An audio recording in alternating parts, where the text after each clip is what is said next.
Welcome back, everybody. Great to be here. Can't wait to get into a second Cabral House Call. Every single weekend, 2 Cabral House Calls, answering about 10 of our community's questions. Each and every weekend, going on somewhere around like 9 years, right? We've been doing this. And for me, I love it. I love to be able to see what questions the community has. And of course, being able to do my best to answer those. All right, let's dive into the next set of questions. And this one is from Anonymous. Anonymous says, "Hi, Dr. Cabral. I seem to be having very slow motility and lots of undigested food. I might eat 1 meal a day and stay full or not hungry till the next day. When I do pass the food, so much of it is loose and undigested. I have what feels like an air bubble that gets stuck in my throat whenever I swallow a pill. It makes me feel as though the pill gets stuck in the throat, but it's a feeling that goes down and comes up with drinking water. I'm currently on MAG 07, which is magnesium oxide, and motility activators, a combination of artichoke and ginger root. But I still find myself in these situations with much upper stomach pain, bloating, and belching. A Genesis stool test came back fine from the doctor, so not sure I will need a repeat. I've only been told I have functional dyspepsia and mild gastritis, but that's it. Any advice?" Okay, I remember you writing in yesterday as well. Different question on a colonoscopy, I believe. Okay, so yeah, let's help you. Well, first of all, you never want to take magnesium oxide, in my opinion, with a meal because it's very alkaline. And so you just wouldn't want to take something that's quite alkaline that's going to open up in your stomach, not be able to cut down or to cut down on your stomach acid, unless that's why the doctor's doing it. Again, maybe you're under their medical care. Here's the issue. It seems like you don't have a lot of stomach acid right now. I don't know that. Again, I can't give you any medical advice, medical treatments, medical cures, or medical diagnosis, but you eat 1 meal a day and you're not full, you're not hungry until the next day. You also have a lot of undigested food in your stool. So when I look at it, I say, okay, this individual is not properly breaking down their food in their stomach. And in your stomach, you need essentially, you produce pepsin and you produce stomach acid. So HCl, right? Hydrochloride in the stomach acid. And then after that, it's supposed to mix with pancreatic enzymes, and it's supposed to mix with bile in the duodenum, which is the first part of the small intestine. So basically food moves through the stomach. It might take a couple hours to 3 hours for a full meal, 30 minutes maybe for water and fruit to move through, sometimes faster, maybe 60 minutes for a starch, again, a couple hours for a more complicated meal. Okay, so like that's how it should work. But then you should be hungry in 4 to 5 hours after a meal. And if not, there's slow bowel motility and there's slow digestion. Like almost no doubt about it. I'm not a betting man, but we've done this a couple 100,000 times. So I can place these bets without actually not placing, real bets. So here's what I would do. I don't know the stool test that you ran. It might be a great stool test. I don't know the company, but here's what I would do. It seems like you've got a few things going on, especially digestive wise. I would run the Big 5 labs. I know I answered a question for you yesterday. The starter kit, which I believe I gave you as an answer yesterday, is included in the Big 5. Here's why. If you go to stephencabral.com/big and the number 5, you'll see the 5 lab tests. It comes with a 90-minute consultation and it comes with a full wellness plan. So you get a lot for that. It's essentially labs at cost, with health coach, with the plan. And you don't have to run it with the Equalife team if you don't want. You could also meet with an integrative health practitioner at integrativehealthpractitioner.org. Just look for a level 2 or level 3 practitioner. So that's what I recommend because you want to figure this out. And if you start a plan, once you run those labs and you get on that call, it should be, for most people, 6 months and you're well. Like, we're not going to say, oh, in 3.5 days, everything is better. No, you're going to start to feel better after month 1, definitely better after month 2, even better after month 3, and you should be better by 6 months. The hardest cases take 9 to 12 months. And to me, with what you're dealing with, not the hardest case. We're going to look at revamping basically the digestive system, figuring out what's going on. Is there H. pylori? Are there parasites? Is there candida overgrowth? Is there high levels of stress and cortisol? Like, it seems like you have achalasia, like you have got stress, tension, but I don't know until I see these labs. So in order for us to stop guessing, we test. StephenCabral.com/big5 is what I would do. And if that's out of your price range, I totally understand. I would run the Vitamin Tox Test, which is our starter kit.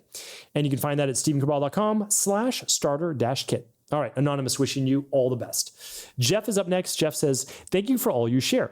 Being married to an IHP2, I'm very blessed with her help with my personal health journey. In addition to learning by osmosis while she listens and re-listens to every one of your 3,000 plus podcasts. I see the irony there, Jeff, listening to me every single day through your partner listening as an IHP2. We just listened to one of your podcasts recommending a bamboo cutting board instead of wood and especially plastic. What do you think of titanium cutting boards that infomercials are pushing now? Oh, happy to answer this. So, and again, I just want you to know that when I read your question, it's the very first time I read your question. No prep is done for the show. I love it to be just raw based on, I've been doing this 25 years. So based on that experience, and I always tell you, if I'm not the expert in this space, I've been stumped a couple times. I'll just say, listen, this is who I would find, this is who I would look to for that answer. All right. So there's nothing wrong with titanium cutting boards. Nothing at all. I don't use titanium cutting boards and never would. But let me give you the benefits first. Titanium cutting boards are antimicrobial and they're going to last for a long time. So there's no issues. And it's not a heavy metal that we're necessarily worried about. And they're antimicrobial. That's why they're promoted. For me, I'm not going to use a titanium cutting board. One, they're way heavier.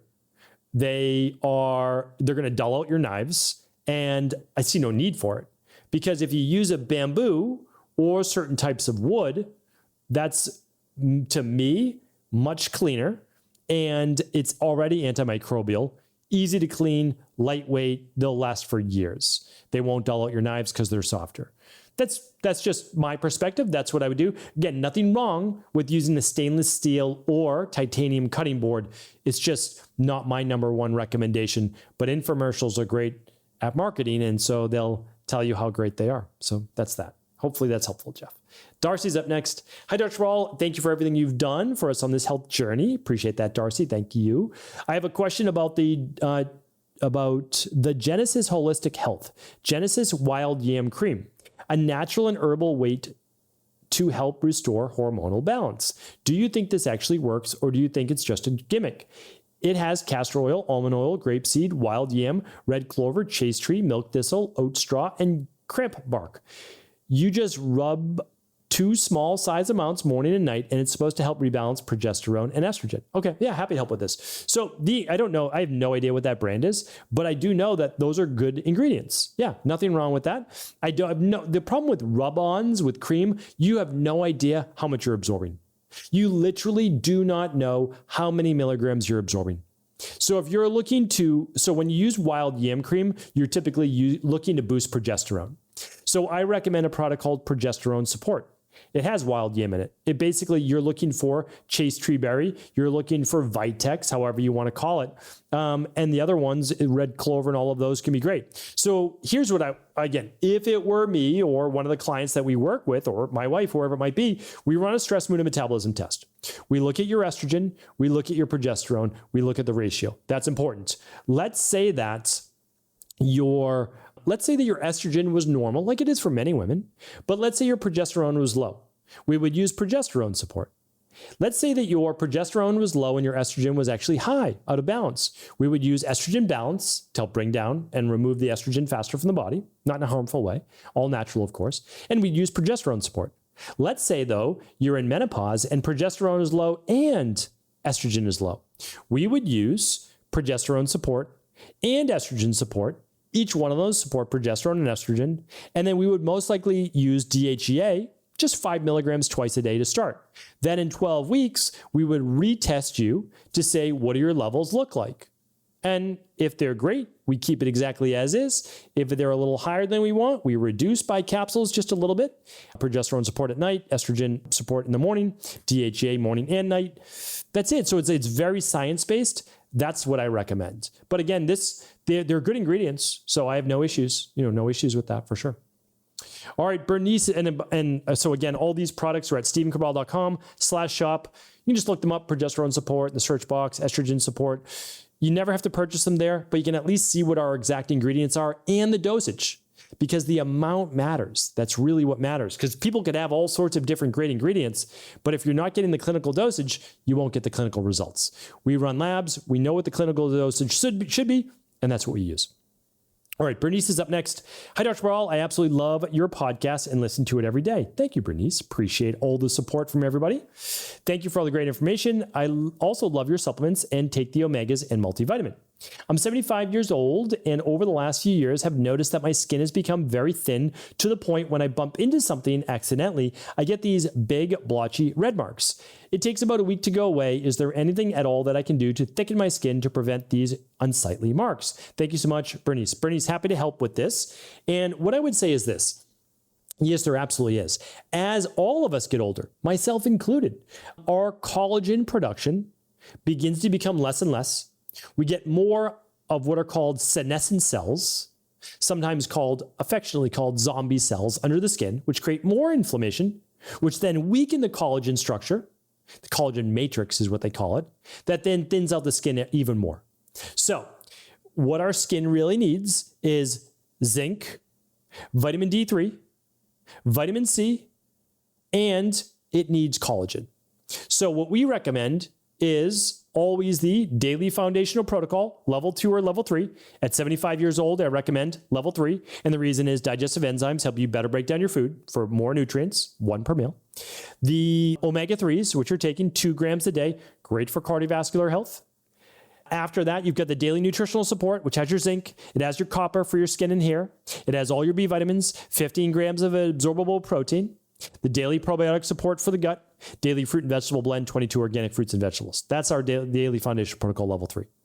On top of that, you could add 1 balanced zinc at dinner, and you could add 1 scoop of the advanced collagen support to your daily nutritional support every day. Or if you like taking the daily activated multi, then you could simply take 1 scoop in your coffee or other smoothie or whatever it might be, but you want to make sure you get enough protein too. After 60 years old to 65, protein absorption utilization goes down, and typically not between the ages of 30 and 60, but after 60, you actually need to increase your protein a little bit more. You don't need to go overboard, but typically another 10 to 15 grams per day. So I don't know your weight, but the minimum is basically take your weight and cut it in half if you're at a healthy weight. So if you weigh 160 pounds, you need about 80 grams of protein. I did all sorts of shows on the breakdowns and 0.8 milligrams per kilo, like all the different things. But for the most part, the minimum you want is taking your body weight and cut it in half, right? So if you weigh 200 pounds and you're in pretty good shape, you don't need to be, an NFL tight end. Like you just need to be like, oh, you're a decent BMI. Okay, great. So you just cut it in half. That's your minimum. And then you'll go up from there. So typically for my clients, 75 years old, they're getting in between 80 and 100 grams per day as their minimum. That's what we look at. We don't go too high. We're usually not above 120 because we're watching IGF-1 levels. We're watching that a lot of that protein might lead to lower energy. Anyway, I could go on and on, but the sweet spot for most of my clients is somewhere between that 80 to 100 milligrams per day, strength training 2 to 3 times per week. Again, I could go on and on, but when you also run labs, you get your one-on-one and personalized plan. All right. So I think we gave you that. We got all the nutrients you need, and I think you should do pretty well there. Okay. And then just make sure you're not overdoing the omegas so that your blood isn't too thin, 2 grams a day.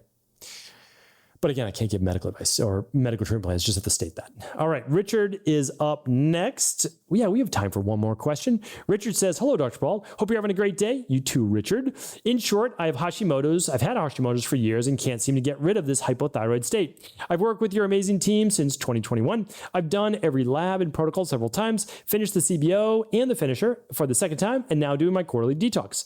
I also continue to do the heavy metal and parasite protocols annually. I have thyroid tissue destruction as shown by an ultrasound and have narrowed the issue to be this. My EHC recommended the Thyroid Gland by Vinco.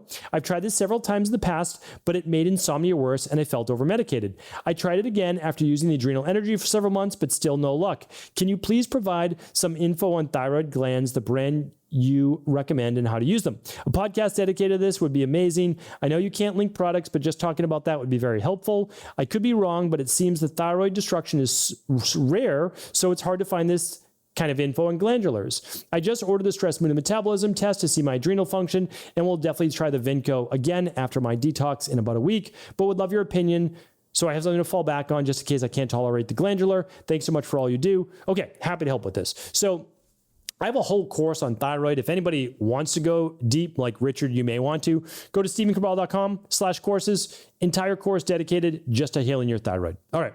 But now we've got two different things going on. Hashimoto's is, I don't want to call it an overactive immune system, but we've got an autoimmune issue where the immune cells are attacking the thyroid. Totally separate. I see people with normal TSH, normal T3, normal T4, but they have elevated TPO antibodies. Okay, literally just met with a client today. And I only see one new client a week in my practice. Myself personally, our team obviously sees, many. That was the case. But they had an aluminum level of 3.31.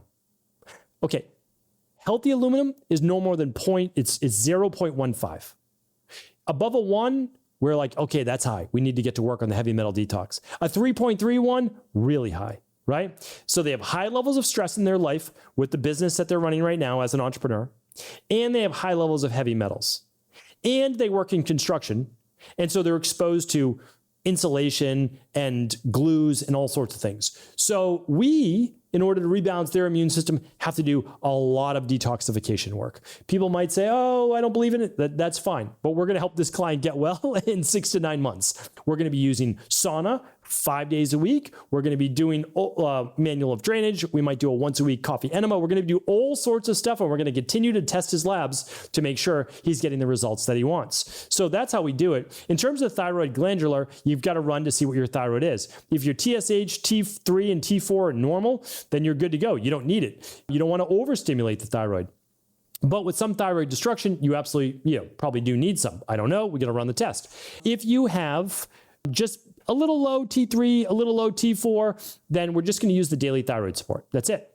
Now, if you have low T3, T4, and very low, then yes, we can add the thyroid glandular. And we do like that brand that you named. But with you, we might just use it only in the morning. Because if it affects your sleep at night, no problem. We'll literally just use it in the morning. That's it. So basically upon waking, you would just take that before essentially everything else. And that's what we would do. It's okay to take it with enzymes, but we would just take it by itself. And then a half hour later, you could do your enzymes if you wanted to. So that's what we look at. That's how you can't provide medical treatment plans, medical cures, medical diagnosis. Of course, I'm not doing that. But that's, what I would do myself if I had this particular issue. And then I'd find out why is my immune system imbalanced? Because you're doing so much and it's so great. I would keep trying to say, what is the one thing that's causing this? Now, I don't know your previous surgeries, your previous issues. And again, sometimes that is an issue, but you're in good hands working with your IHP or Equal Life coach. And hopefully what I shared with you is also helpful. Have an amazing day, everybody. Thanks so much for writing into the show. I'll be back tomorrow with a brand new Mindset and Motivation Monday. Don't miss it. Take care. Thanks so much for tuning into today's show. Before you go, don't forget to hit that subscribe button. I want to make sure that you're getting our daily content, not missing out on anything functional medicine, wellness, weight gain, weight loss, anti-aging, living longer, stronger, and all of the most cutting-edge research. And if there's any topics you want to hear, feel free to leave them in the comments below. Take care.